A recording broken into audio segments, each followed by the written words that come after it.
So then, here is a conception of nature as something you must trust. Outside nature, the birds, the bees, the flowers, the mountains, the clouds, and inside nature, human nature. Now, nature isn't trustworthy completely. It'll sometimes let you down with a wallop. But that's the risk you take. That's the risk of life. What's the alternative? I do not trust nature at all. It's got to be watched. Do you know what that leads to? It leads to 1984 and Big Brother. It leads to the totalitarian state where everybody is his brother's policeman, and where everybody is watching everybody else to report them to the authorities, where you can't trust your own motivation, where you have to have a psychoanalyst in charge of you all the time to be sure that you don't think dangerous thoughts or peculiar thoughts. And you report all peculiar thoughts to your analyst, and your analyst keeps a record of them and reports them to the government. And everybody is busy keeping records of everything. It's much more important to record what happens than what happens. This is already eating us up. It's much more important that you have your books right than that you conduct your business in a good way. In universities, it's much more important that the registrar's records be in order than that the library be well stocked. After all, do you know your grades are all locked up in safes, and they're protected from thievery and pilfering, and they're the most valuable property that the university has. The library can go hang. Then furthermore, the main function of a university is, what any sensible person would imagine, to teach students and to do research. So the faculty should be the most important thing in the university. On the contrary, the administration is the most important thing. The people who keep the records, who make the game rules up. And so the faculty are always being obstructed by the administration and being forced to attend irrelevant meetings and to do everything but scholarship. Do you know what scholarship means? What a school means? The original meaning of a schola? Leisure. We talked of a scholar and a gentleman because a gentleman was a person who had a private income, and he could afford to be a scholar. He didn't have to earn a living, therefore he could study the classics and poetry and things like that. Today, nothing is more busy than a school. They make you work, because you got through on schedule. They have expedited courses, and you go to school so as to get a union card with PhD or something so that you can earn a living. So that's a whole contradiction of scholarship. Scholarship is to study everything that's unimportant, not necessary for survival. All the charming irrelevances of life. But you see, the thing is this: if you don't have a room in your life for the playful, life's not worth living. All work and no play makes Jack a dull boy. But if the only reason for which Jack plays is that he can work better afterwards, he's not really playing. He's playing because it's good for him. He's not playing at all. You have to be able to be a true scholar. You have to cultivate an attitude to life where you're not trying to get anything out of it. You pick up a pebble on the beach, look at it. It's beautiful.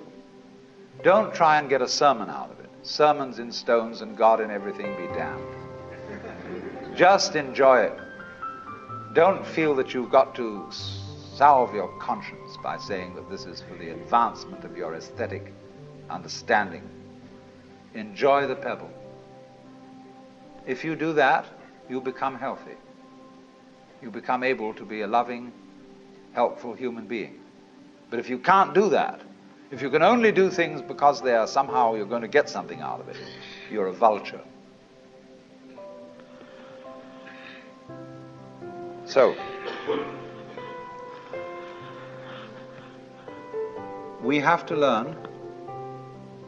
We don't have to, you don't have to do anything. You don't have to go on living. But it's a great idea, it's a great thing if you can learn what the Chinese call purposelessness.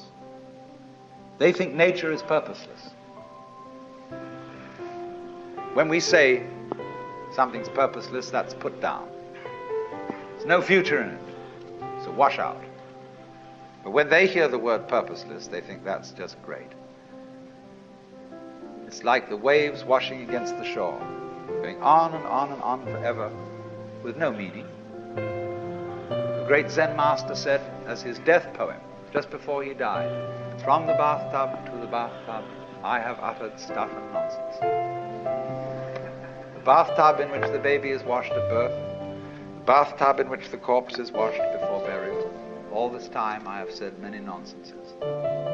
Like the birds in the trees go, twee, twee, twee, twee, twee. What's it all about?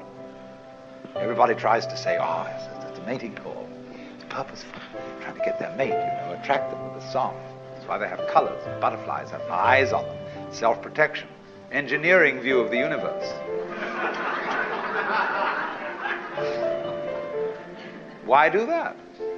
They say, well, it's because they need to survive. Oh, why survive? What's that for? Well, to survive. See, human beings are really a lot of tubes. And all living creatures are just tubes. And these tubes have to put things in at one end and let it out at the other. Then they get clever about it and they develop nerve ganglia on one end of the tube, the eating end, called a head. And that's got eyes in it, it's got ears in it, it's got little organs, antennae and things like this. And that helps you to find things to put in one end so that you can let them out the other. Well, while you're doing this, you see the stuff going through wears the tube out. And so that the show can go on, the tubes have complicated ways of making other tubes who will go on doing the same thing. In at one end, out the other. And they say, well, that's terribly serious. That's awfully important. We've got to keep on doing this.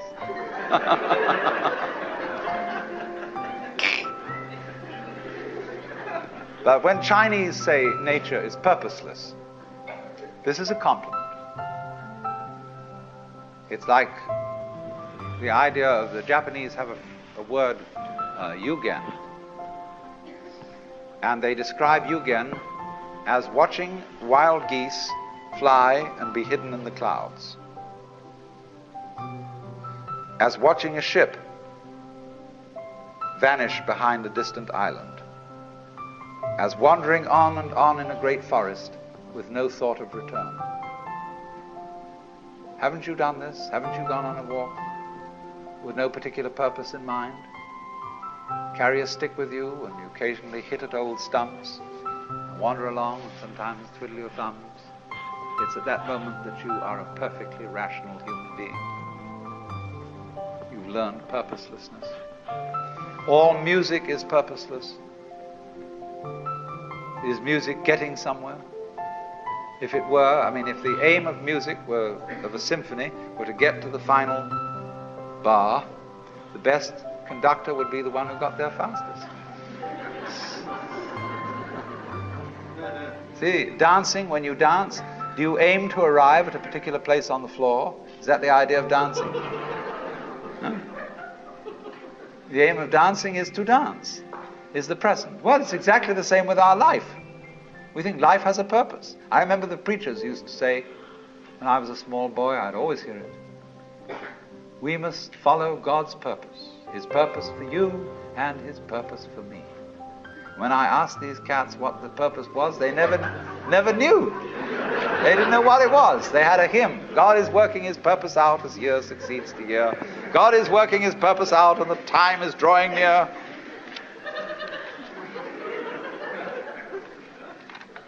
The time when the earth shall be full of the glory of God as the waters cover the sea. What's the glory of God? Well, they weren't quite sure. I'll tell you what it is. In heaven, all those angels are gathered round the glory of God. That is to say, the which than which there is no whicher. Catholics call it the beatific vision, the Jews call it the Shekinah. And there are all those angels. And They're standing around it and they're saying, "Alleluia, alleluia, alleluia, alleluia." It means nothing. They're just having a ball. See, that's what happened in the beginning. When God created the universe, it was created like all stars, all planets, all galaxies. They're vaguely spherical. He created this and he said, "Have a ball."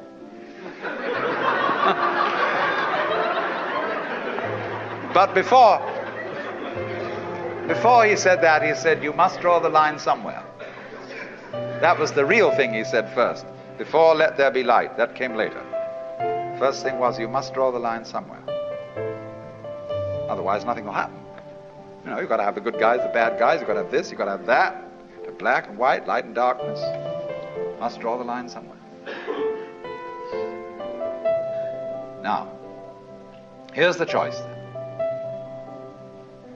Are you going to trust it or not? If you do trust it, you may get let down.